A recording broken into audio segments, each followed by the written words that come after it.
Hello, Python coders. So I went back and forth on the idea of creating a longer tutorial video on using Qt for Python.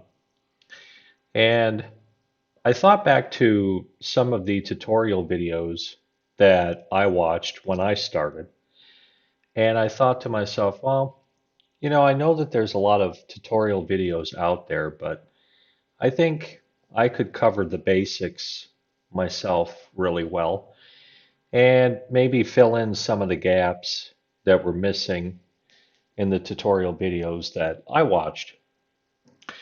So, to begin our discussion today on Qt for Python, which is usually known as PySide, um, let's discuss first of all, why is there PySide and why is there PyQt? These are two completely separate products. Qt for Python, which is known as PySide, is the official Python bindings for Qt. These are actually made by the Qt company itself. So what is Qt? Well, Qt is actually a C++ library, and it is used quite a bit building applications using C++. Years and years ago, and I mean we're talking Qt version 2 something, a company called Riverbank Computing released a set of Python bindings for the Qt library called PyQt. A while later, I'm not sure exactly how long, but the Qt company, which was owned by Nokia at the time, actually approached them and wanted to make those the official Python bindings. However, the two companies could not come in agreement on the licensing. And so to make a long story short, Qt went out and wrote their own Python bindings for their own C++ library. So that's technically why we have PySide and PyQt. Several years ago, I switched over to PySide when version 6 was released. I find now that the documentation is much better, especially than it used to be. Most of the time, what we used to do is we would actually just use the C++ documentation from Qt and just translate it into Python. Qt has done a pretty good job now of giving us our own documentation. I'm not going to say that PyQt is bad, and you're going to see a lot of examples in videos and on the internet that use PyQt. There's nothing wrong with PyQt. I just prefer to use the bindings now that come from Qt. Licensing is a little simpler if you get it from Qt and all that sort of thing. So let's talk tooling. What IDE are we going to use? Well, in my case, I'm going to use PyCharm because I use PyCharm a lot. I tend to like PyCharm, but you use whatever editor that you want. If you're using Visual Studio Code, which I'm going to launch Visual Studio Code, always launches on my other monitor for some reason. Hey, hello. There are a set of extensions that you can actually add to Visual Studio Code. It's called Qt for Python. And what this does gives you some syntax highlighting, which is nice, but also it will allow you to or assist you in compiling your UI files into Python code. And also it will do your Qt resource files. It'll help you compile those into Python code. Little note about the UI files. I did notice that it does require PySide6 or PySide2, the older version. The Qt resource files, PyQt6 is not supported. And I believe that's because they removed the resource compiler from PyQt6. That's another reason why I've been using PySide. But Visual Studio Code, another great editor for you to use. And if you do that, I would highly recommend you putting this extension on. It's going to make your life a lot easier. You'll notice that in PyCharm, and I can show you this, I actually created those commands myself just because they didn't actually exist. All right, we're going to start out by first creating a brand new project. And I am going to put that in my PyCharm projects directory like normal. But I'm going to call this sample application. It's going to create using a virtual environment, which is fine. It's what I want. And I'll use the Python 3.11 interpreter. So we'll go ahead and create that. Now, the first thing that I have to do is I have to install PySide6. So I'm going to go into my settings. Then I'm going to go into the project section, Python interpreter. And I tend to like to do things with graphical applications. The irony, of course, is that many people will show on tutorials, they'll be going into the terminal, doing things in the terminal. If there's a graphical application at my disposal to do something, that's generally what I use. I mean, the irony of this is we're writing graphical applications, so why wouldn't we use them? But if you want to do this in the terminal, you can. But I'm going to go ahead and click my plus, and I'm going to search for PySide6. And then all I have to do is install this one package, and it's going to grab a couple of other packages for me.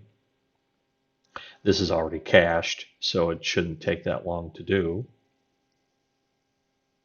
And there we go.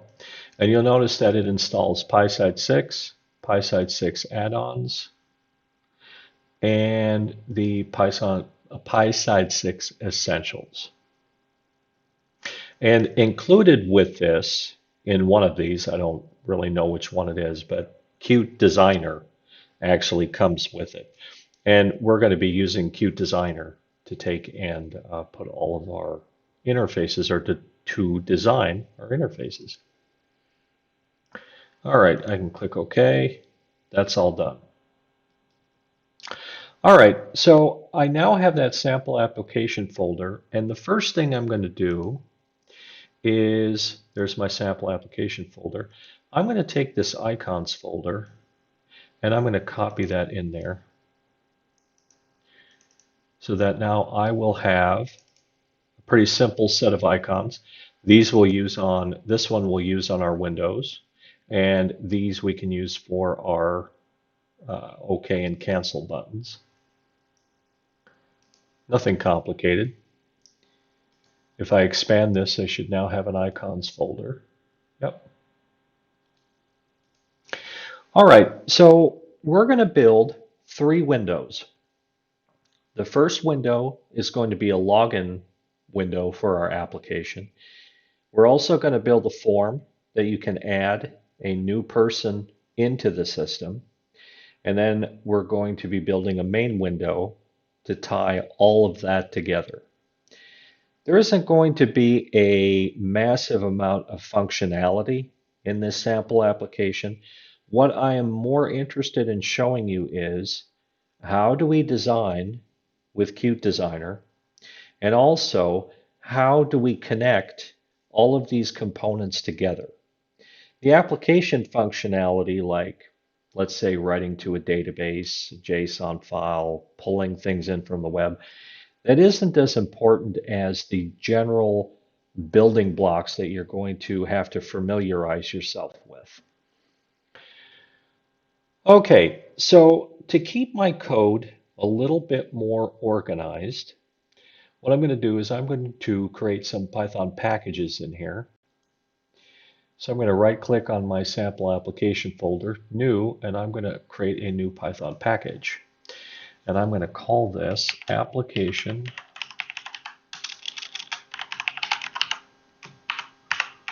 login. And you'll see that will give me my dunder init.python file in here, so it'll mark it as a Python package. The next thing that I'm also going to do is under that package folder, I'm going to create a new directory, and I'm going to call it UI. And what I do with the UI folder is that is where I put all of my .ui files and the compiled or translated .python files. And this will become a little bit more clear as we go and work our way through here. All right, now I mentioned that I have a set of shortcuts created for compiling my UI files and compiling my resource files. And I'm going to show that to you here. So if we go into Tools and we go into External Tools, you'll see that I have a section here called Qt. And the first one is to convert a UI file to a Python file. The command that you're looking at running is PySide6-UIC. All of these commands are going to begin with PySide6, and that's going to differentiate from their PyQt counterparts. You can technically install PySide6 and PyQt6 in the same project. They're pretty good at separating the command names. And then the arguments are going to be the file name, and then the output is the file name plus Python. Open in Designer will open an existing .ui file in Designer. So I pass in what file I want it to open. And the program that we're going to be calling is PySide6-Designer. Converting the resource to Python is PySide6-RCC. And then that's going to give us a _rc.python file. And like I said, I had to do these myself, so they're customized for me. If you are working with PyCharm, I would highly recommend that you create your own. Makes things a lot easier to work with. All right, so what I'm going to do is I'm going to open up Designer. And what I get when I open up Qt Designer is the new form dialog box. And it says, okay, what template do you actually want to start with? To keep things simple for this particular window, we're just going to work with a widget. So I'm going to hit Create. And here's my blank slate. I'm going to make this a little bit bigger. And that's pretty easy. You just drag and drop the size that you want it to be. And you'll notice that the width and height over here are adjusting when I do that. And that's because it's going to take this as the window's geometry. Okay, a couple of things that I do right when I start with a brand new window. The one thing is the object name. I want to give this a more meaningful name. So I'm going to call this W for widget _ login form. I'll hit enter. So now it has a more meaningful object name. The next thing that I do is I come down here and I adjust the font because I don't like the point size of the font. So I can change that to 12. You can also use the little drop down if you want to and change it to 12. I just type the number in because it's a little easier. Also, the window title. So I'm going to call this sample application. And we're going to be naming all of our windows sample application. And then dealing with the window icon. So in order to properly deal with our window icon, we need to work with Qt resources. Because we don't actually have a resource file, what we have to do is we have to click Edit Resources. And then we're going to create a brand new resource file. So I'm going to click the new resource file. And what I'm going to do is I'm actually going to put that inside of our icons folder. And I need to make sure, yep, there we go. So sample application, icons. And the resource file name, I'm just going to keep that simple and name that icons. Okay, now we have a brand new resource file, but we need to give it individual prefixes. So I'm going to create a prefix called main, and then I'm going to add our window title or our window icon to it, which is our $.png. I'm also going to, as long as I'm here, I'm also going to take and click Add Prefix, and I'm going to say buttons. And these are the icons that we're going to put on our individual buttons. So I'll click Add Files. I'm going to click on the cross, and I'll also select the tick or the check mark. So now I have my window icon, and I also have the two icons I'm going to use on our buttons. If I click OK, you'll see now that they'll show up here. So if I click main, to add the icon to the window itself, we use this window icon property. Click the little drop down, say choose resource. Click our main prefix, click our dollar icon, and hit OK. Now if I preview what the window is going to look like using Control R, you'll see that my dollar is up as the icon. And again, to preview what you're working on, just use Control R. Okay. So now what we need to talk about is the application's layout. How are we going to lay out this login box on our sample form here? First things first. One of the things that we want to do is we want to make this a responsive application. So if they resize the window, we want everything that's in the window to be adjusted accordingly. The fastest way that I have found to do this in Qt Designer is obviously layouts, because that's how we do that automatic resizing, is with different layout styles. But this is how I do it. First thing I'm going to do is I'm going to drag another container, which is a group box, onto this window. And what I'm going to do is I'm going to change the text to say welcome, please log in. Now, by default, there's no layouts here. So if I preview this with Control R, you'll notice that when I drag the window, it's not adjusting. In fact, it gets covered up. So what I'm going to do is I'm going to right click on the window itself, and I'm going to say layout, and I'm going to lay things out in a grid. When I do that, you'll notice that the widget itself, or the window itself, now has a grid layout, and the group box here is now taking up the entire space. I want to center this title, so I can go into my property editor, and on the alignment, the horizontal alignment, I can align that to the center. Now, a group box is its own separate container, so it can actually have its own separate layout.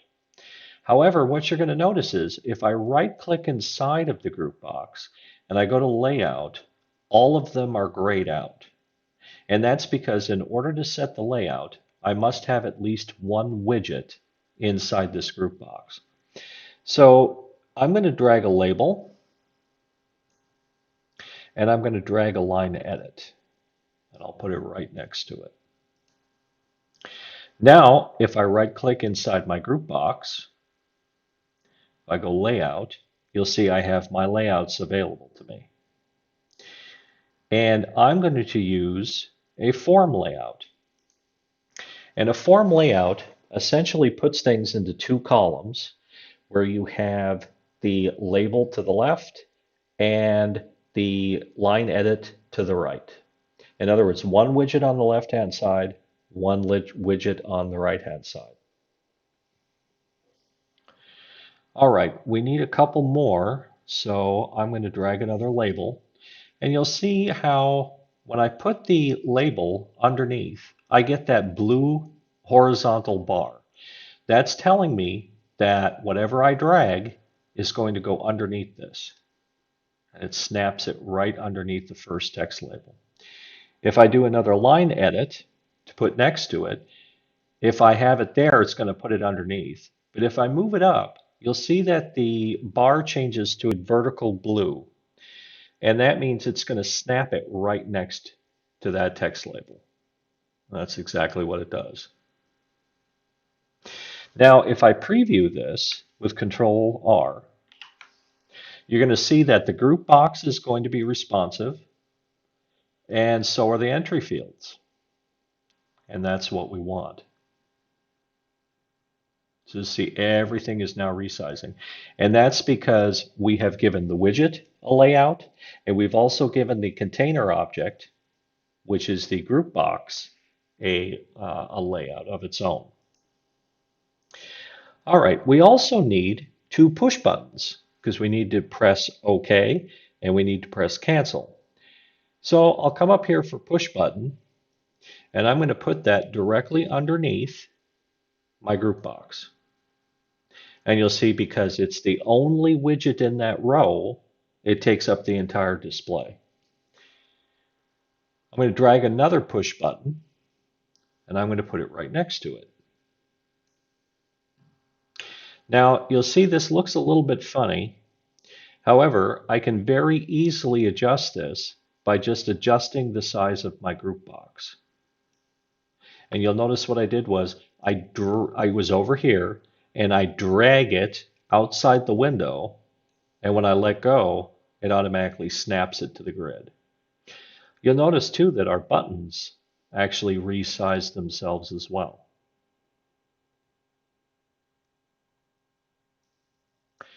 Okay, and the last thing I want to do is I want to put a label underneath my buttons,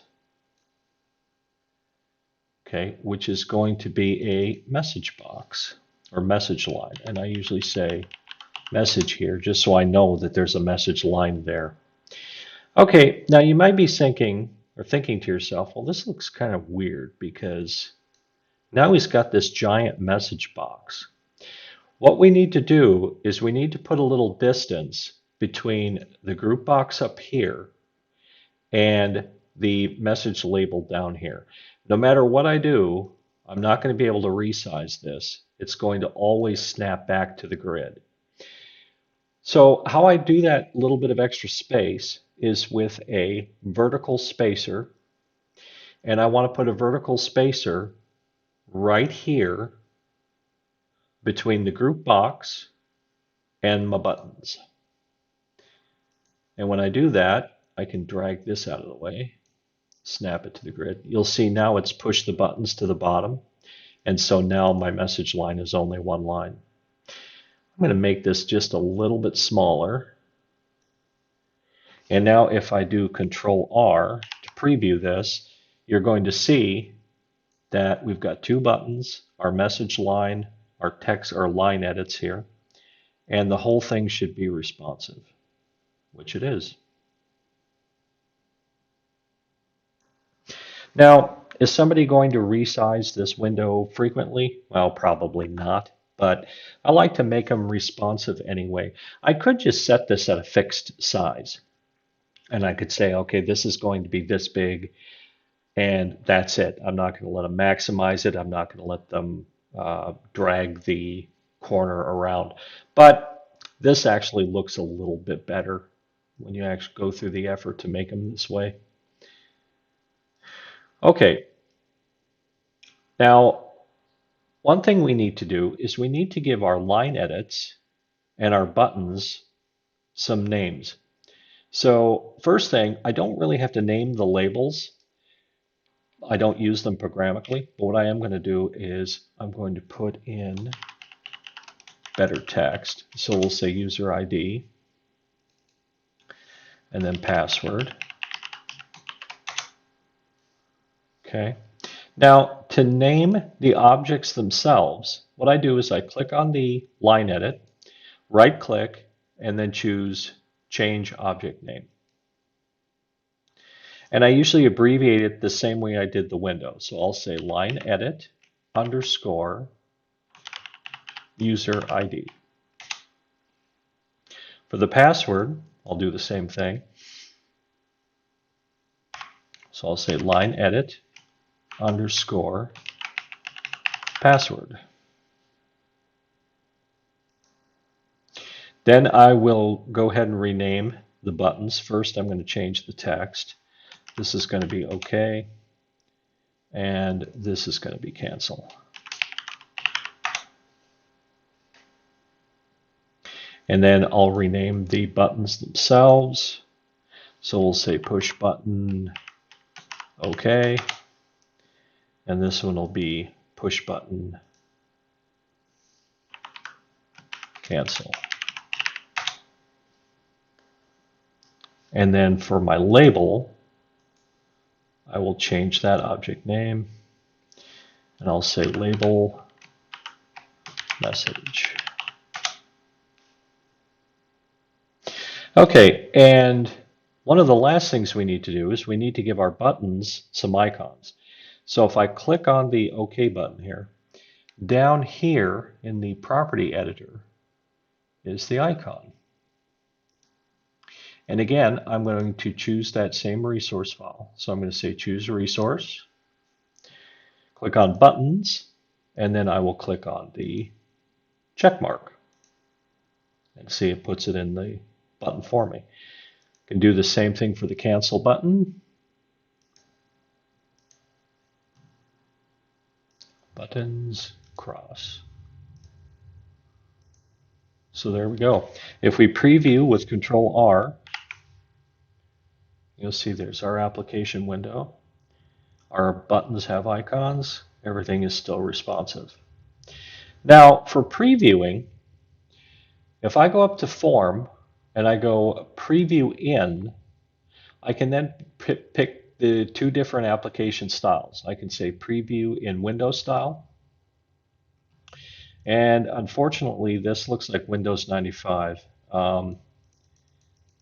Kind of takes you back, but I really don't want to work in a Windows 95 based application. So you can also preview in Fusion.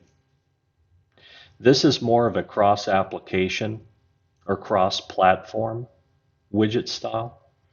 And you'll see it has a little bit more of a modern look and feel to it. You'll also notice that this particular preview doesn't pay any attention to my system theme either, so it's in light mode instead of in dark mode. And then if I just choose preview, that's just running Control R. And it shows in dark mode because my system is in dark mode.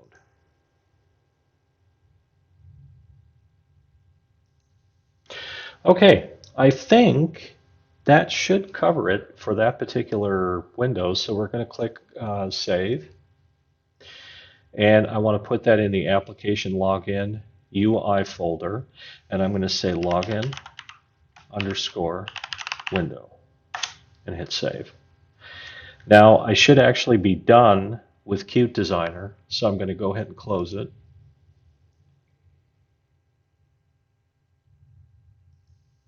And there's our login window.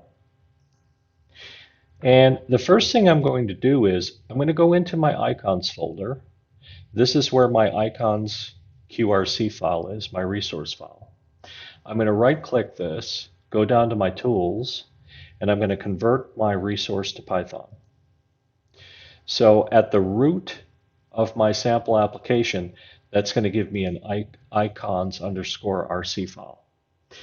And all this is a binary representation, just a big binary string of those particular icons. Next thing I need to do, and I'll show you why we did that first, I need to go into my login window, click my login window, I'll right click it, and I will convert my user interface to Python. And again, this is just running the PySide6-UIC command. And there's my login window, or at least the UI for it in Python. If I open up my imports, you'll see that it automatically imports the icons underscore RC file for me. And when I go down here and look, you'll see it's using those icons from that resource file. Okay, so now we've got our user interface on our window. We also have our icons all set up and ready to go. So now what we need to do is at our application login, I'm going to create a new Python file. And I'm just going to call it login. All right, and I need to import some Qt libraries. I have a shortcut created for this, so I'm going to run that. And then what I normally import first is sys, and then I import from PySide6, I import Qt Core, Qt Widgets, and Qt GUI. And then I give them these abbreviations just to make it a little bit easier to work with. Normally, most of what you're going to do is going to be located right in these three. So that's why I do that. The next thing we need to do is we need to say from application login.ui.login window, I need to import the UIW login form. Now, where does that come from? Well, if I opened up the login window file, you'll see that it automatically creates this class for us. This was the name of the window, or the name of the Q widget that we gave it, which is login form.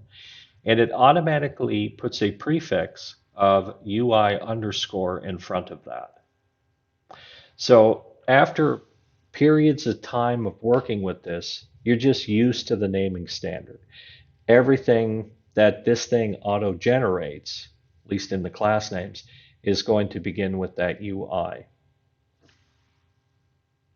And again, just a word of caution, we never, ever, ever change anything in this file. I did a whole video on this last month about why you don't want to edit anything in this file. So please, this is generated by the UIC compiler. We never change this. In fact, most of the time, we don't even open it. We don't need to. Okay, so we have that imported in. Now we need to create ourselves a class. So I'm going to create a class called login form. And the first thing I need to inherit from is QWidget, because I based my login window on QWidget. So we're going to say qtw.qwidget. The next thing I'm going to inherit from, we do multiple inheritances here, is I'm going to import from the UIW login form. Okay. And that's not call, it's supposed to be class. Haha. Next thing I'm going to do is I'm going to create an init method.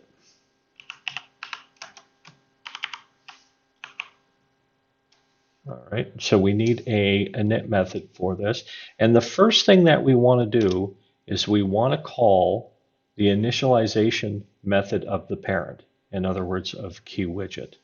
We do that using super dot init. So when this object is created, the first thing it does is it runs the initialization method, which is right here. And we want it to automatically run the initialization method of the parent, which is going to be QWidget. The next thing that we need to do is we need to actually put the user interface onto this new login form. So inside of login window, you'll see that it has a method in here called setupUI. And this is what's actually going to be ran, or what we need to call, which will then put the user interface on the widget for us. So I'm going to say super.setupUI.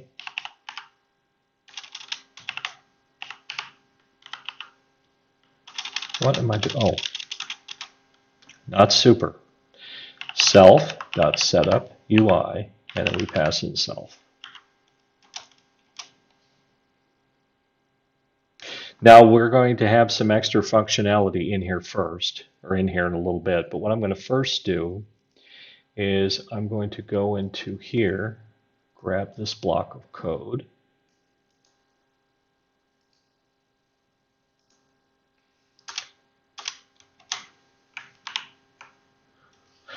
and this gives us a main block. So if we run this independently, everything that's going to be in here is going to be ran. So we'll create our application. Each and every Qt application must have an application object, and it can only have one. So when we're testing this particular app and we run this as a standalone script, that's where this is going to come from. Next thing I'm going to do is I'm going to come in here, say window equals login form. And then I can do window.show.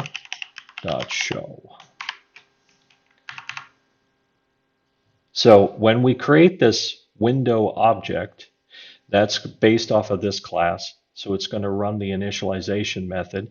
It'll run the initialization method of the parent, and then it will call the setupUI to give us our interface. So technically now, if we right click and we go run, it runs. We have no functionality, but at least we know now that our user interface is working.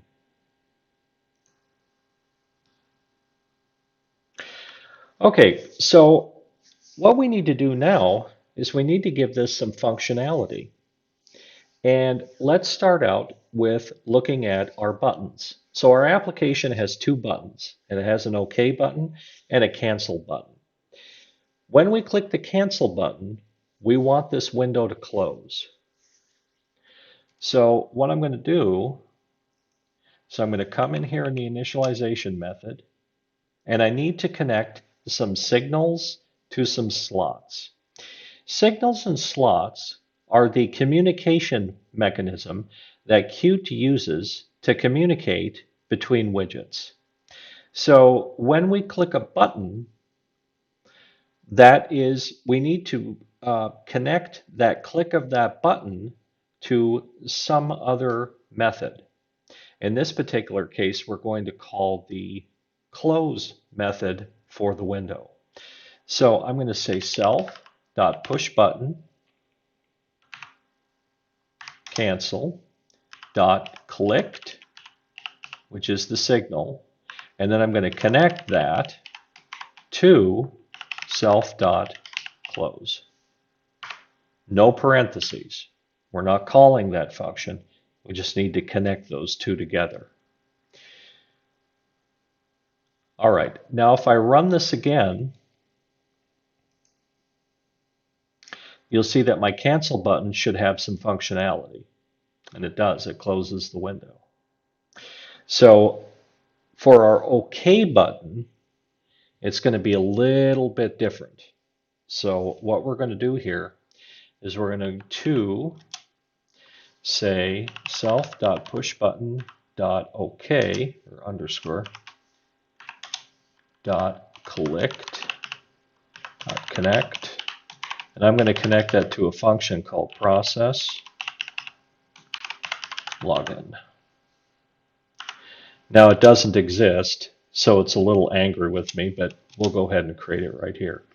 And the first thing I'm going to do is, because my process login method is going to be a customized, custom-built slot, I'm going to use a method decorator, which is going to come from Qt Core, called slot.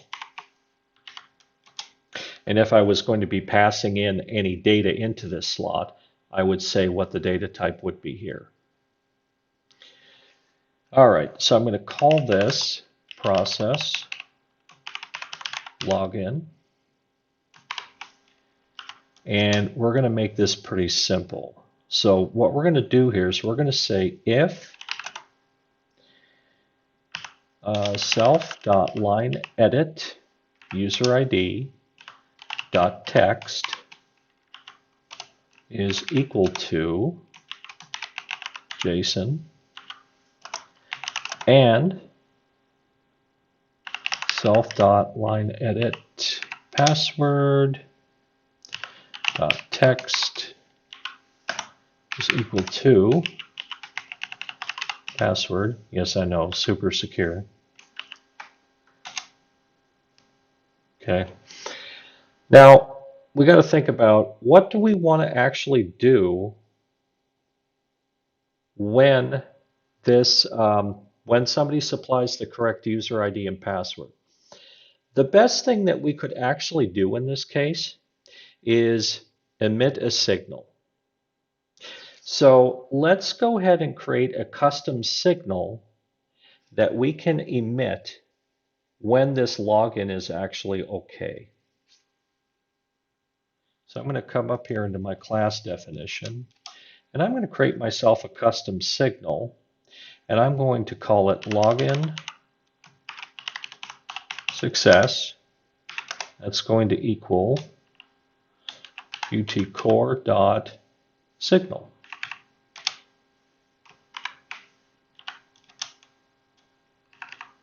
And in this particular case, I don't even need to supply a data type. I just need to emit this when the login is actually successful. And you'll see that this is actually going to come into play when we start tying these windows together. All right, so if it's successful, we want to do self.loginsuccess.emit. And then what we're going to do is we're going to close the window. So we're going to say self.close. Else, in other words, the login is incorrect, we are going to say self.lb, the message line, set text login incorrect.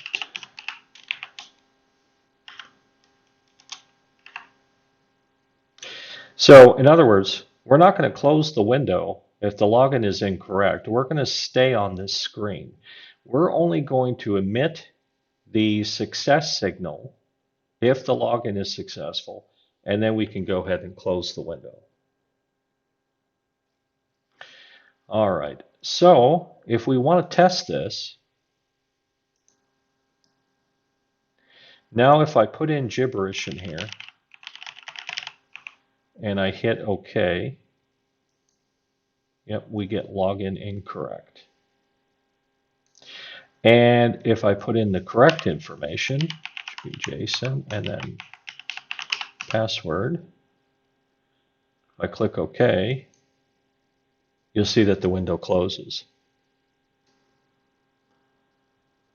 All right, I saw two basic mistakes, which was the tab order of the window is incorrect, and also our password field is actually visible.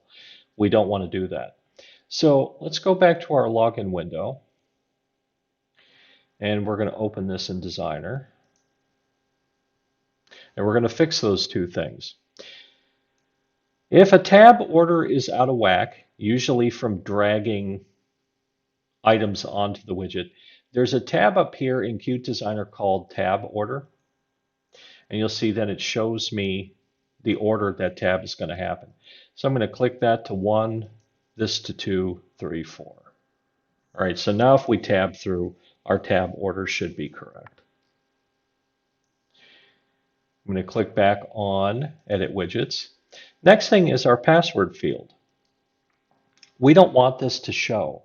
So in our property editor here, if we scroll down, there is an echo mode, which is right here. If I click on this, I should be able to change this to password.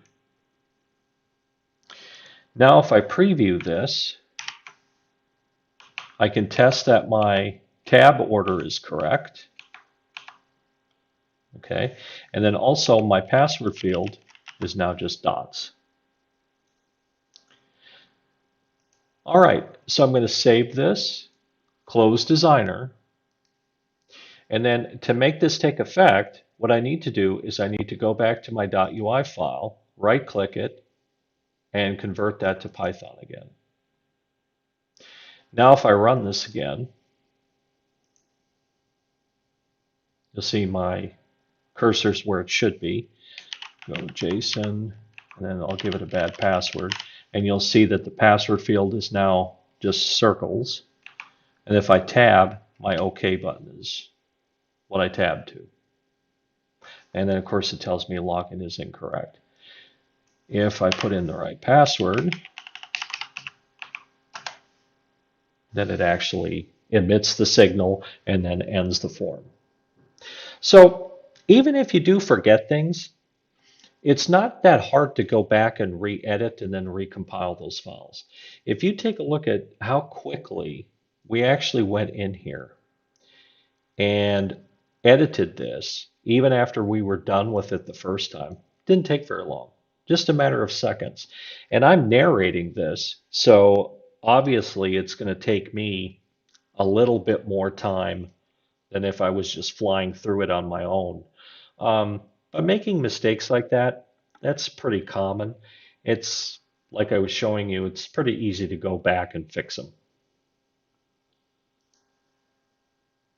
Oops, I wanted to close Designer. All right, so we've got our login box done. So what I want to do now is I want to shift my focus to another application area, which is going to be a persons area. And that's going to let me add people into the database if we were actually connected to a database. So I'm going to collapse my application login and my icons because I don't need it anymore. And I'm going to right click on my sample application and I'm going to create a new Python package. This one is going to be persons. And again, just like I did with the application login folder, I'm going to create a new directory called UI.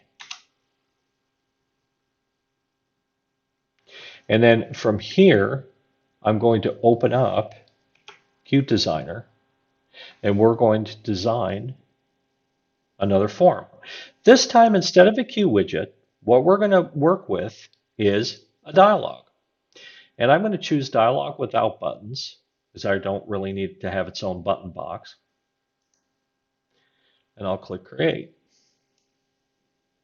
Now, what is the difference between a Q widget and a Q dialog? Well, in looking at this window, at the present moment, not a whole lot. But Q dialog actually inherits from Q widget, so it gets everything that Q widget has, but it also has its own set of methods attached to it. And there are things that can happen automatically under the covers. Like for instance, when we set a button default, that means that when we hit the enter key, that button will be pressed by default. Also, the escape key can be used to exit the window. Also, how we show the button or how we show the window is a little bit different. We can either use a .open method to open the dialog box, or we can use .execute, which will create its own event loop. And if you're interested in the major differences between those two, I actually did a video on that not that long ago, so if you check that out in the channel. All right, so again, we're going to go through the same basic steps. The object name, I'm going to prefix this with a D because it's a dialog box.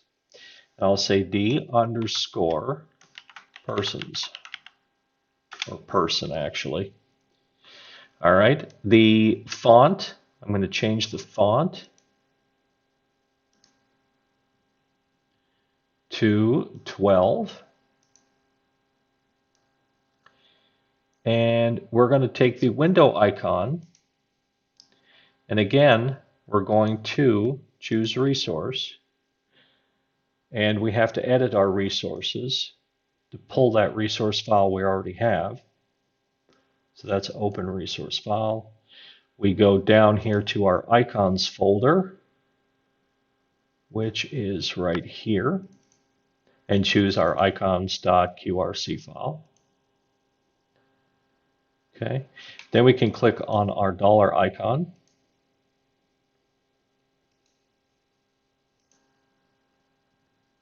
And it didn't take it.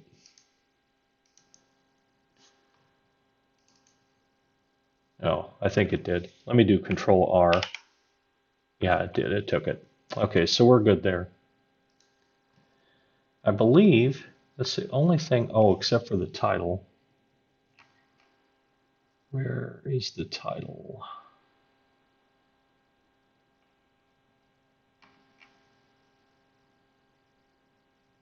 And I'm missing the title. Oh, there it is. All right, we're going to say sample application. Very good. Also, you can also set your window modality here. So the window modality affects, when I bring this up, what can I do with the windows that are behind this? If I set this to application modal, then I absolutely will not be able to do any interaction with the windows behind it. Okay, so again, in order to set a layout on this new dialog box, I must have at least one widget inside of here, because if I choose a layout, you'll see I'm going to get nothing. So we'll just grab another group box. We'll put it in here. Then I will set the layout again to a grid. Now, for the group box itself, what I'm going to do is I'm going to take the alignment, I'm going to scroll down, and we're going to align this to the center. But I'm going to leave the title alone. What I'm going to do is I'm going to show you how to set that actually programmatically. So this way you could say, you could pass in whether you are adding a new person or if you were editing an existing person. So what we need to do with this group box is we're going to give it a more meaningful name. And I think I can, yep, I can just right click it and choose object name. And I'm going to say GB for group box, and I'll call it person. All right, so there's my container. Now, group boxes can have their own layout. However, because I have no widgets in here currently, I can't add a layout. So what I need to do is, again, I'm going to drag a label, and I'm going to grab a line edit right there. Now I can give it a layout. So I'm going to go down and I'm going to give it another form layout. And let's say we'll do one more of these. So we'll do label, and you'll see the blue bar. And then I will do line edit, and now you'll see it go vertical. There we go. So with this, we'll call this first name. And the second one we'll call last name. And again, we probably want some buttons. So I'm going to grab a push put it down here. I'm going to grab another push button. I'll put it off to this side. That way my tab order should not get out of sync here. And let's say next thing we want is our message line. So I'm going to go label. I'm going to put that underneath. That's going to make this a little wacky. We can fix that. I'm going to drag this off to the screen so it'll make it the entire size. Then what I'm going to do is I'm going to insert a spacer between the group box and the push buttons. So I'll grab a vertical spacer and put it right there.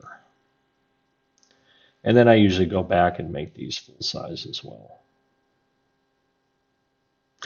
And in this particular case, I don't want these buttons to be so big. So what I'm going to do, in fact, I don't need this window to be so big. But first I'm going to do that. And then the next thing I'm going to do is I'm going to go over to my spacers and I'm going to grab a horizontal spacer and I'm going to put it right there. And you'll notice it shifts everything off to the side. That's not a problem. Fix that pretty quickly just by dragging it back over. There we go. So now we have our buttons pushed over to the bottom here. I'll give our buttons some names. So we're going to call this one Submit and this one Close. All right, if I use Control R, there's what our window is going to look like. And you will notice that the first button is auto defaulted. It's already showing highlighted in red. That's one of the effects of using QDialog instead of just QWidget. I can set a default button in a QWidget as well as a QDialog. Not that big of a deal. It just does it automatically in a QDialog. And our window should be responsive, which as you can see it is. This is what we want. All right, so now we need to name these. So I'm going to right click, change object name. I'll go line edit first name. And on the last name, change object name, we'll go line edit last name. For our push buttons, we're going to call this one push button submit. And this one we're going to call push button cancel. Or no, push button close, excuse me. There we go. And then our message box down here, change the object name to LB message. Okay. Then we're going to give our submit and close buttons their icons. And then I think we should be pretty much done. So we'll come down here to icons, use the drop down, go choose resource. We'll go to buttons for the prefix, and then this one will have the check mark. This one will have the X. And if we still want to see if everything looks right, we'll hit Control R, and there's our window. Everything looks pretty good, and it's responsive, or at least should be responsive, see? Okay, let's go ahead and save this. And it's going to save it right under that UI folder for us. And I'm going to call this Add Person Window. Save that. Now I should be able to close Qt Designer. I have this strange feeling that I'm missing something, but I actually don't think I am. Okay. All right. When we go into the persons folder under the UI file, you'll see we have our add person window. Now we don't need to reconvert our icons. Okay, we used the resource file that we used before, so we're good there. But what we do need to do is click on our add person window and convert that to Python. Now that's done. Now you'll notice I'm not even going to go into that file. I already know what is all in there. So I'm going to go back to my person folder and do a new Python file, and I'm going to create a function called add person. Again, I need to import my usual Qt imports, and then from persons dot UI dot add person window, we're going to import that same UI again. So, like I said before, it's going to prefix those class names with UI. And I already knew that. I didn't even have to go into the generated file. And that's just from experience. Okay, now we're going to create a new class called we're going to call it add person, which is going to inherit from Qt widgets, but this time we're going to inherit QDialog. And then we're also going to inherit the UI person class. Again, we have to create a initialization method. And we also need to call the super dot init. So we're creating our own initialization method again. And then also what we're doing is we are going to call the initialization of the parent, which in this case is QDialog. Next thing we do is we set up the user interface. So we call self.setup UI and then pass in self.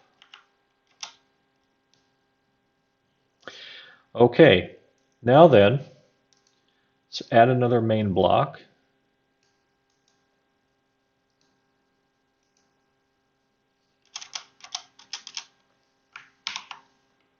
And this time, I'm going to say form. I'll wipe the whole thing out. So I'm going to say form equals add person. And in this particular case, what I'm going to do here is I'm just going to say form.show. I could say form.open as well. Now remember, this particular main block here is only going to be ran if we run this script directly. So I just do this to test because, like I said, it makes it so much easier when you can just test these directly. And there's our interface. Our submit button is highlighted by default, and if we hit the escape button, it actually closes the window for us. Okay, basic functionality here is let's first use the close button to actually close this window. So dialog boxes have got extra methods attached to them, and two of those are called accept and reject. So in this particular case, instead of calling just close, I can actually call .reject. That actually also emits a signal for us automatically called finished. We don't necessarily need to use that signal, but I just wanted you to know that if you call either the accept or reject methods, that it is going to automatically emit a signal for us called finished.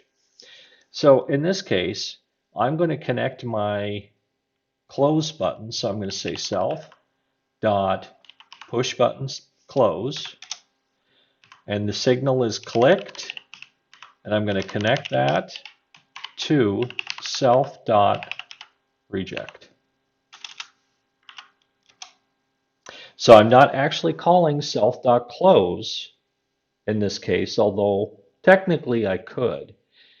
And the reason I set it up this way is because in future, you may want to return that information back to whatever window is opening this window. Okay, the next thing that we're going to do is we're going to connect our submit button, and we're going to connect that to a custom function. So I'm going to say self.pushButtonSubmit.clicked.connect. I'm going to connect that to self.processEntry. Now, process entry doesn't exist yet, so we'll go ahead and create this. Again, I'm going to use my decorator because this is a custom slot, gcore slot. I don't really have to pass it any data, so I can just put in parentheses. And this is going to be a function called process entry. And this is where we would take the entries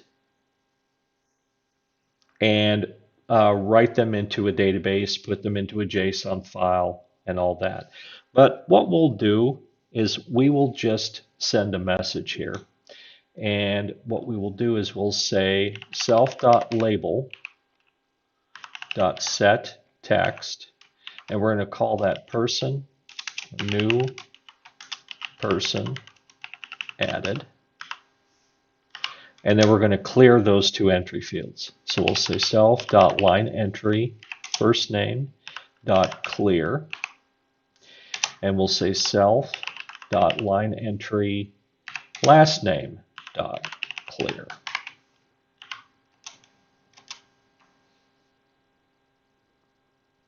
All right, and we're going to continue to add people until we actually hit the escape button or we hit the self.reject. All right, so if I go ahead and run this, I can put anything in here. If I hit enter, you'll see that it does a new person added. You also see it cleared out the two fields. However, it did not set the focus to the first name field. So let's do that. We'll say self.le first name dot set focus. All right. And this is why I put a main block in each and every one of these windows that I make. And that's because this iterative testing. You find something, you have to go back and change it, find something, change it. It's just much easier to run these directly. All right. So I can put in Jason Shu, hit enter, new person added, and then it sets my focus back to my first name field. If I wanted my focus to be right on my first name field initially, what I would do is I would come back up here, and I would usually put that in somewhere above my buttons. So I could say self.le first name dot set focus. And now if we run this again, you'll see now the focus is on the first field. Now also, I didn't set the group box title here, did I? So let's close this, and I'm going to do that here too. Actually, I'll do that above here. Oops, not supposed to be typing there. So I'm going to say self.groupboxperson.set_title add person. All right. If I go ahead and run this again, you'll see now it's add person. So if I would use the same form that we have right here for adding people or editing existing people, then I just have one form that I can use for both purposes, and I would just change the group box title depending on what am I doing. Am I adding people or am I editing people? Also, I should have blanked out this little message line. So up here, I can say self.lbmessage.clear. And when I start my form now, that should be empty. Yep, that's set. I hit submit, it just says new person added, but I'm not really worried about the functionality. I'm more showing the basic mechanics here, as I said. Okay, so now that is our add person all taken care of. So how would we tie these two together? Well, let's do that through a main window.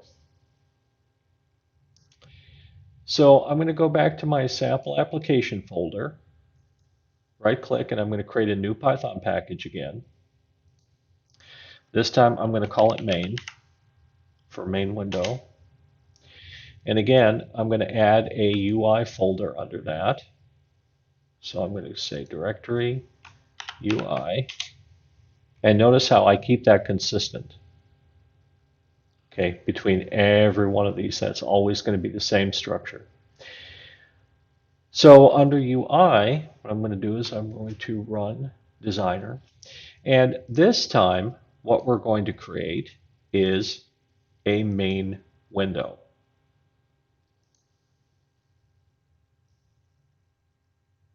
And a main window is generally the main application window that you're going to see once the application launches. It has a few extras that QDialog and QWidget don't have. One, it has an automatic menu bar up at the top, and it also has an automatic status bar here at the bottom. It's kind of hard to see, but it is right here. That's the status bar. And the nice part about that is you can send that individual messages. And I'll show you how to do that here in a little bit. Again, first steps, we're going to take and go to our object name. And I usually call these main window, main.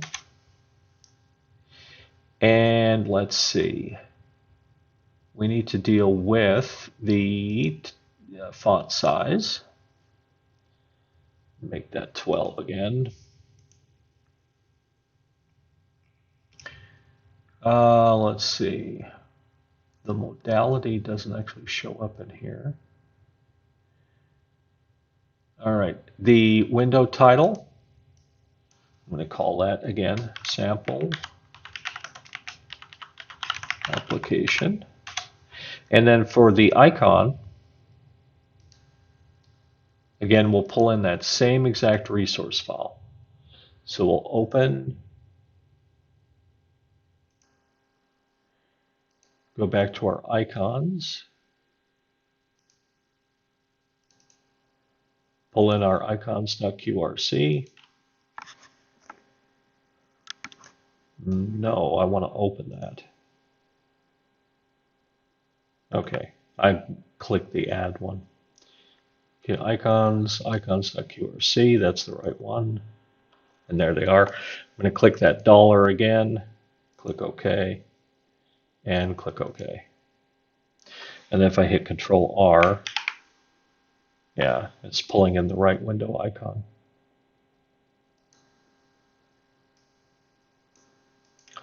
Okay, so the menu bar itself, we can actually change the name of the menu bar, although I don't think we actually have to. I think we can just leave it as menu bar, and then we can leave the status bar as status bar.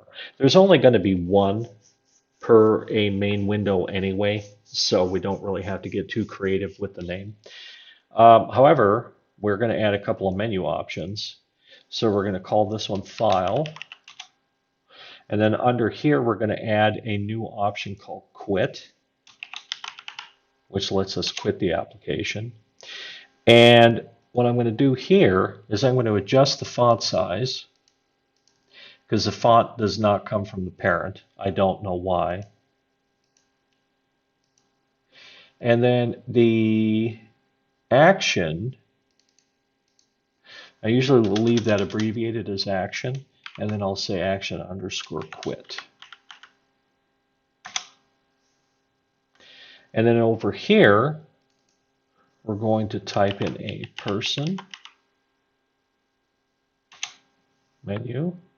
And then for here, we're going to do add person.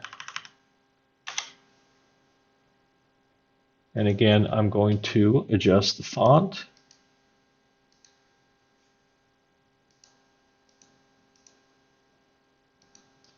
Like that. And then also I'm going to change the name. Action underscore add person.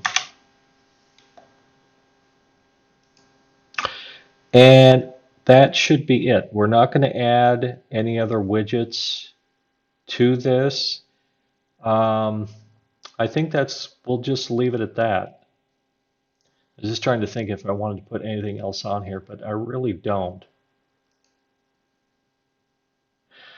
We can actually put an icon on the quit, however. I can come down here.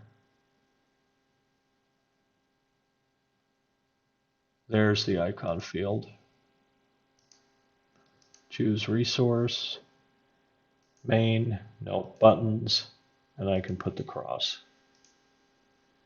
Now if I choose file, it's file quit, and the quit actually has the red X, or the red cross there. Okay, so we can save this. And I'm going to call this main underscore window. I can exit Qt Designer now. And again, under that main folder, I'm going to create a new file, Python file, called main.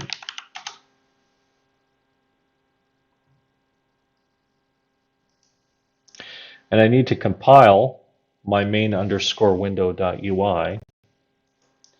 So I'll go down here to my external tools, convert UI to Python, and there we go. Okay, now in the main.python, we're going to do our Qt imports again. So we're going to say import Qt imports. And then just like we've done before, we're going to say from main.ui main window import UI MW main. And we're going to create a custom class again. Class is going to be main window. We're going to inherit from qtw.q main window. And then also our custom class. So again, you'll notice the pattern is I inherit the parent is whatever I created in Qt Designer. So if I created a Q widget in Qt Designer, I'll inherit. If I created a Q dialog, I inherit Q dialog, Q main window, Q main window. I always want to keep those exactly the same. There are a few select instances where people have done the user interface using Q widget and then they inherit from Q dialog. That does work. And there are a few select cases where you may have to do that. But most of the time, you're just going to inherit from what you based it on in Qt Designer. Okay, again, we need a init class, and then we need to call super.init. And then we need to build the user interface. So it's self.set UI self.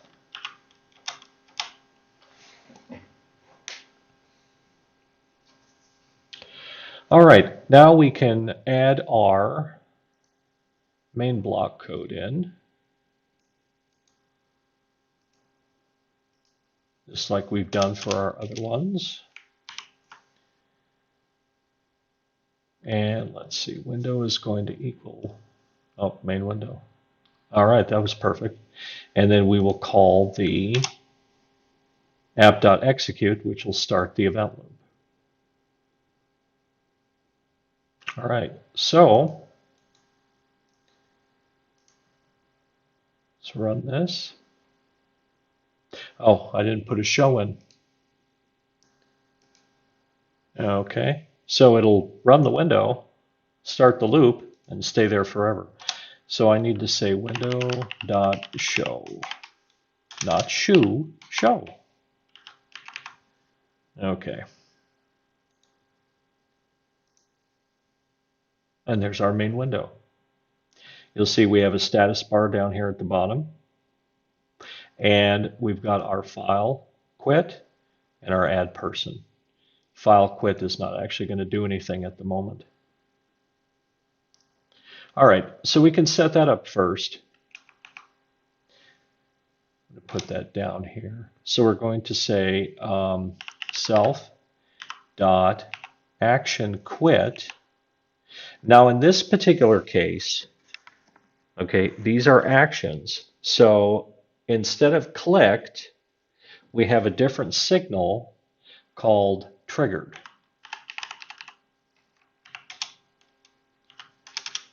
Dot connect, and I'm going to connect that to self dot close.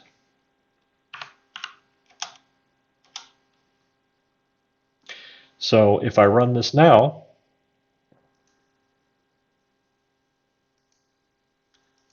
self.quit closes the window.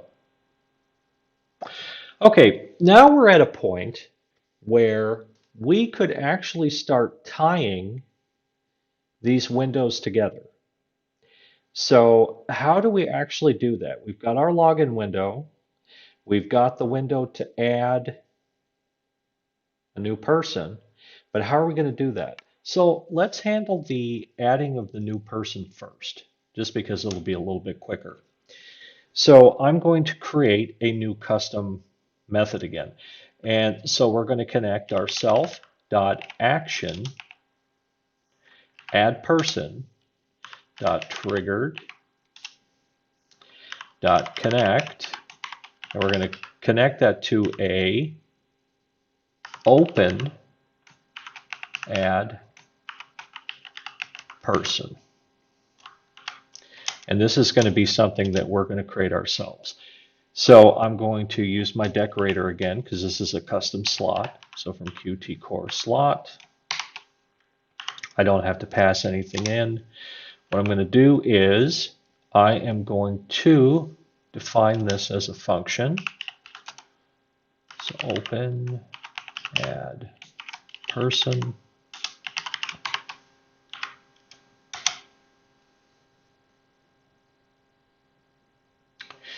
And what I need to do now is I need to import from persons dot add person. I'm going to import add person. And down here in the open add person, what I'm going to do is I'm going to create one of those forms. So I'm just going to say form, and I have to do self. So self.form equals add person. I don't have to pass it any parameters or anything. We're not passing any parameters back and forth at this point. And then what I'm going to do is I'm going to say form.self form.execute. Now our add person form is a dialog box. So when I create a new dialog box, I can run the .execute function, which is going to create a whole other event loop. And then I'm going to stay inside that dialog box until I exit that event loop. And that's what we're doing with execute.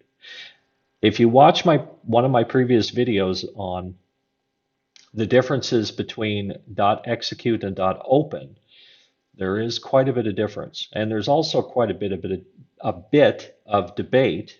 Blah, blah, blah, that's a mouthful on whether we should be using .execute or .open. Okay, that should take care of that. So if I run this again, if I go person, add person, you'll see now my dialog box is here. And this is going to stay up here. Okay, if I hit submit, it's going to stay up here until I close the window. And now I'm back at my sample application again. And I can quit my main window. So you'll see why I keep these as separate Python files. For one thing, let's say that I ran into a situation where I needed to change my add person function here, and I can actually collapse those UIs because I don't need that anymore. If I make changes to this, like let's say we changed this new person added where we actually added the name into the message, then all I have to do to test it is right click it and run it. And then I can test all that functionality. If I don't do it that way, if I don't have these main blocks in here to test this stuff, what I have to do is I have to constantly keep opening this, taking the menu option, clicking add person, and then I can test this. Well, that's a little cumbersome, especially if you're 5 menu options deep and you're 14 screens into your application. It's not that bad when it's something very simple like this, but it gets kind of ugly if you have to navigate a path to get to this dialog box directly. That's why I try and set it up to where I can actually just call the dialog box directly. Okay, and I highly encourage you to do this because it's going to save you a lot of time when you're trying to debug. Okay, now let's add our login box. So from, and what did I call that? Application login dot login import. Let's see, login form. There we go.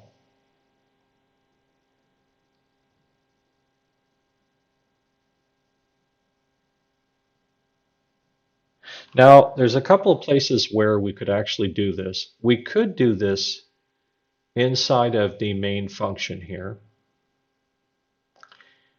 or we could actually do it up here. And I say, let's actually do it up here. And the reason being is we need to actually grab that signal that comes out of the login box. So if you remember, where did it go? There it is.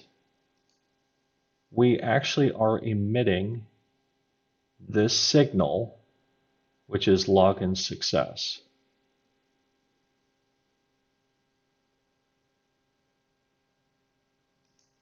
And we want that to take place before we even open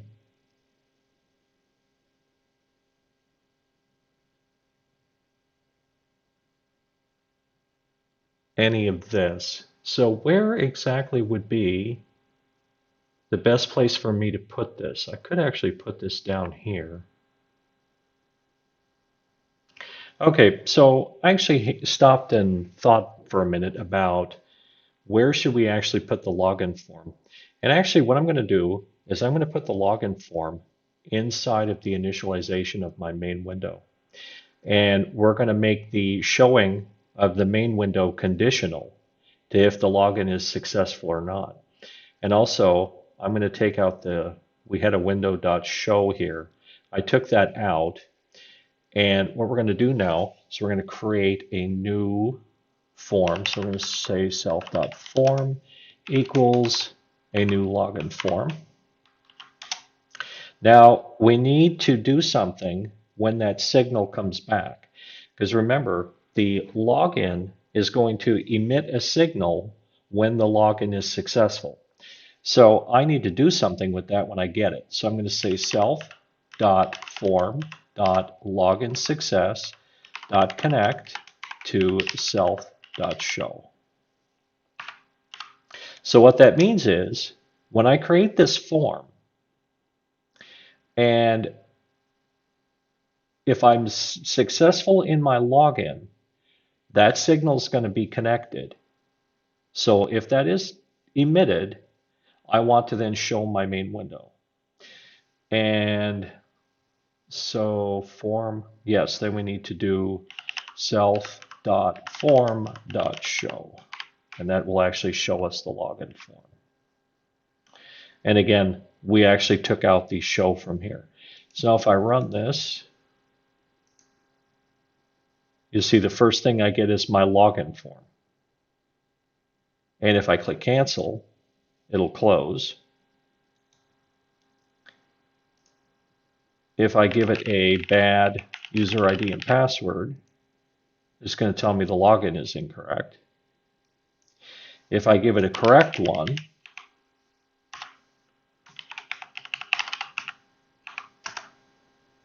then that dialog box, or that Q widget in that case, ends, and the sample application window comes up. And from here, I can click my Add Person. So that's how you connect it all together. So we started out with nothing, and we created ourselves a login box. We created ourselves this Add Person dialog box, and then we also created a main window. It's really not difficult once you kind of get the hang of the workflow. And also, if you organize your code a little bit. Okay, I'm going to put some links down in the description of the video. One is going to be the documentation site for Qt. I use this all the time. This will show me what signals and slots I have available, what functions are on each widget. This is incredibly invaluable. And also, I will link down to a book on PySide that I do refer to from time to time. Helped me get started back in my PyQt days. And then after I switched to PySide, I have rebought the book. He tends to keep it up to date quite a bit, so that's always pretty good. But this is how you would connect these things together. Hope this made sense. If you have any questions or comments, go ahead and drop those in the comments for me. And other than that, happy coding.